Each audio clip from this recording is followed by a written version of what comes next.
जय जगन्नाथ सांग मैंने आज गोटे नुआ रेसिपी बनई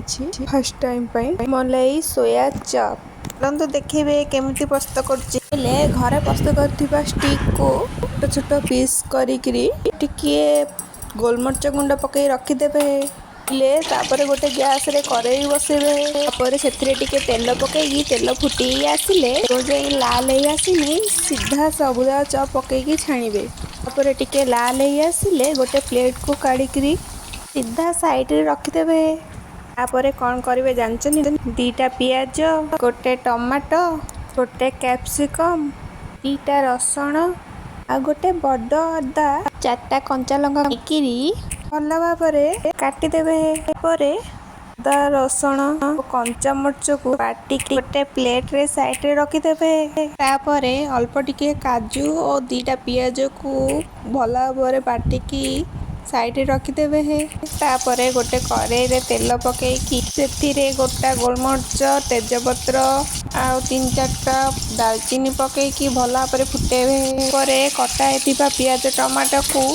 से पकईकी लाल आसला जाए फ्राए करेंगे तापर से कटा होइता कैप्सिकम को पकईकी भल भाव फ्राए करेंगे साइड रखाई अदा रसुण कंचा लंकार पेस्ट को पकईकी लाल आसब जाए भाजबे